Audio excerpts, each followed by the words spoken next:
run, running, don't know why. Looking for a place to go, always reaching high. 'Cause my love is strong as the wind that blows down from the northern snow.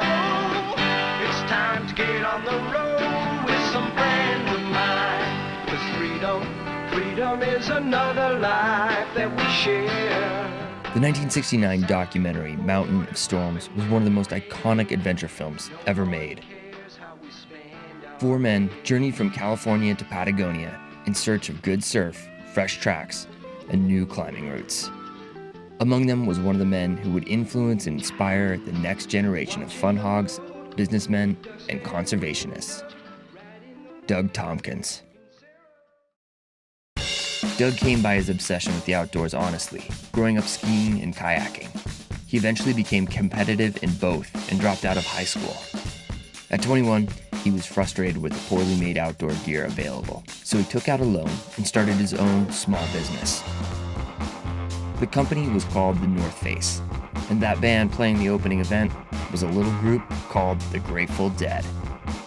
And the bouncers were Hell's Angels. The world Doug lived in was full of free thinkers, poets, musicians. Things just seemed to coalesce. After being constantly bothered with gear suggestions and critiques at his favorite crags, Doug sold his stake in the North Face in 1968, and he hit the road. His 6-month trip to Patagonia cemented Doug's legend status among the outdoor community. It also solidified his love for the wild, rugged, and remote landscapes of South America.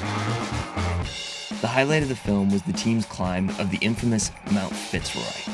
Using skills honed on the granite cliffs of Yosemite, the team established the California route, one of the most cutting-edge climbs of the era. During their 30-plus days on the mountain, Doug and fellow climber Yvon Chouinard strategized about how to build their businesses. Yvon went on to build Patagonia Incorporated, and Doug returned to his 2 young daughters, Summer and Quincy. He invested in his wife Susie's small clothing company, which turned into a globally recognized fashion powerhouse, Esprit. The company's motto was, "If it's not inspiring, it's not Esprit." By 1978, business was booming. Susie became design director, and Doug, the image director. He oversaw catalog layout and photo shoots, and even designed the corporate headquarters. Esprit formed partnerships throughout Europe and China, growing at an astounding pace and eventually topping $1 billion in sales. But as the company grew, so did Doug's disdain for the fashion industry. He was spending 5 months a year, climbing and kayaking all throughout the world, and immersing himself in ecological literature. These trips made him increasingly aware of the disappearance of wild nature across the planet. The philosophy of deep ecology, with its central idea that all life on Earth, not just human life, has intrinsic worth, became the foundation for Doug's new worldview. In his last years at Esprit, Doug instituted a buy only what you need marketing campaign, asking customers to think twice before buying Esprit product, even printing it on their hang tags. Doug's disenchantment with consumer culture plateaued in 1989. He sold his shares of Esprit and ended his career in business. In 1990, Doug took his newfound wealth and moved to Chile. He purchased a farm in a remote area and began conservation work full-time. Over the next few years, Doug started the Foundation for Deep Ecology and the Conservation Land Trust. He also remarried to Patagonia's then CEO, Chris McDivitt. She retired in 1993 and moved to Chile to become Doug's partner in conservation. We flew into this roadless area to this farm he'd just bought on this completely wild coast of southern Chile. No roads.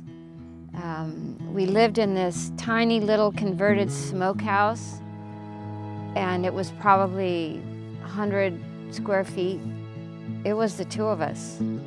I mean, it was a great way, I think, to start a marriage of two highly opinionated and kind of strong personalities, because we were really dependent on one another for everything. And I think that's what forged this extraordinary marriage.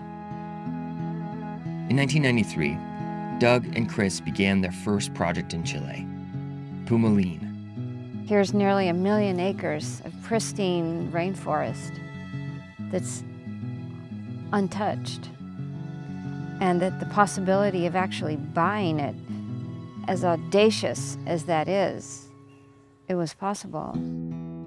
And that's when we really began to understand that we were onto something much bigger than we ever imagined. And that was the first time, I think, that it really clicked. Oh my God, we can do this. But despite their intentions, Chileans became suspicious of their motives. At the beginning, in the early 90s, when Douglas and Chris came to Chile, and they said that they wanted to, create these protected areas to become national parks, people did not believe them. Chile is for exploitation, not for conservation. And this man, he wants to stop, the development in Chile and put a padlock on large pieces of land. And it was a huge controversy. They thought they had hidden intentions. We were famously called the couple who cut Chile in half, and they thought that Pumalín was being developed to create a new Jewish state, or it was the new nuclear waste dump for the United States. Everywhere in the world, human nature is something new, something unknown, is met with skepticism. So I take it as pretty normal. Skepticism plus. Well, sometimes it gets virulent. Well, let's look at some of the reasons that have been given. You are building a Jewish homeland. You are setting up a gold mine. You are a spy for Argentina. What's the craziest one you've heard? The craziest one was that we were going to take the local cows out and replace them with North American bison. That was about as good as they got. The couple were polarizing figures in Chile. In addition to their land holdings, Doug had begun to support activist efforts on a local level, fighting industrial salmon farming, logging, and proposed dams in the area. He'd also gotten into the publishing business, printing large format books on a variety of environmental topics. He didn't mind to get in trouble politically, to get, as we say, between the legs of the horses. Douglas is amazing. I used to say to him, Doug, you've got to find a way to work with these people. It is their country, it is their culture, it is their political system, it is their faith. And what you're going to do for them is not just quite grand, it's very important, but they need to come to that conclusion, Doug, without you just forcing it on them.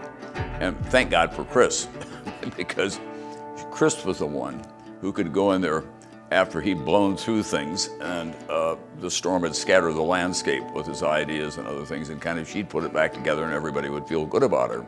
The idea that we were doing exactly what we said we were doing from the beginning really calmed the waters. Over the next several decades, Doug and Chris, along with their partners, worked together through their foundations to purchase land and create 5 national parks, which were then gifted back to their countries of origin. Monte Leon National Park, home to 25 miles of pristine Argentinian coastline, colonies of penguins, and migrating southern right whales. Corcovado National Park in Chile, where emerald rivers meet the sea and the namesake volcano dominates the landscape. Yendagaya National Park, mountainous fjordlands in Chile's Tierra del Fuego region. El Rincón, a substantial addition to Perito Moreno National Park on the flanks of Chile's Cerro San Lorenzo, and El Impenetrable National Park in Argentina, strategically purchased to complete an essential wildlife corridor. Doug and Chris didn't just buy the land and turn it over. With every park, they endeavored to restore, rewild, and repopulate native species. They also made a careful effort to see that the human residents of these lands could continue their way of life, working and profiting off the land in a sustainable way. Just as he had at Esprit, Doug involved himself in every level of each park's construction, from the architecture to to the magnificent farms and organic gardens. His fingerprints were on everything. I think everything he did, he approached as an artist. I mean, every nail, every little piece of wood, every little development of any kind he got involved in, it was his eye. There was never any detail that was too small for him to examine. Douglas had this capacity to concentrate from the micro level to the macro level. The fixture in the restroom, the thing in the door, he was into everything. Doug was really and absolutely always driven first and foremost by beauty. His identification with the folds and the grace and the beauty of landscape was just unparalleled. Doug also continued to get out and enjoy the places he helped to protect. Hiking, climbing, and kayaking with friends in these pristine places.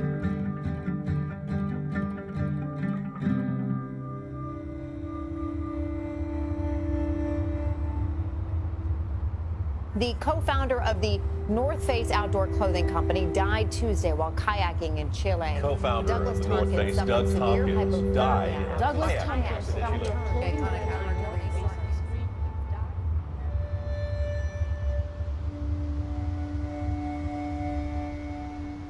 On the day of the accident, I think he took the best of me with him, and I took the best of him, and I carry it with me wherever I go.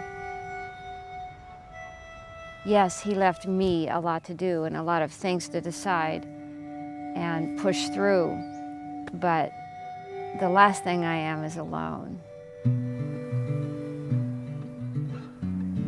One of Douglas' favorite concepts or ideas was Edward Abbey's, who said, "Sentiment without action is the ruin of the soul." Douglas saw very deep, and acted accordingly. Doug, more than anyone else I knew, was a philosopher, king of the environment, but also a man who was totally at ease in it and was energized by it. It's very tempting to say Doug Tompkins was unique. There was no one else in the world like him. In this case, it has the added virtue of being true. He sailed against the winds and always reached his destination, however strong the winds may have been against him. It's not just that we're going to finish what Doug and I started. We're going to keep going.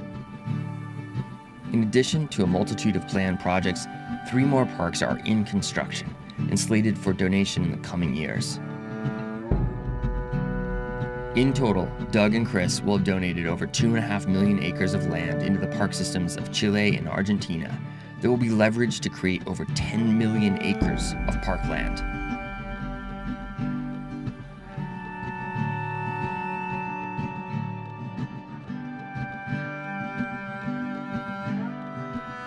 There are movements suggesting that nature needs half. I think nature needs a lot more than half, but let's start with half. You can come and take a look and you can tread lightly there, but it has to be left alone. National parks have a lot of benefits. One is they get people out into nature. They disregard one's socioeconomic status.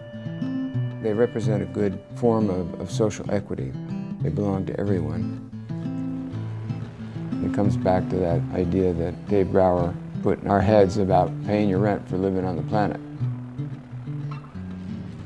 Personally, I can hear my biological clock ticking very loudly in my ears. We have a lot of projects to do and to finish before we're finished. We'd like to say goodbye to the world, having had a fundamental hand in creating national parks. That's our thing.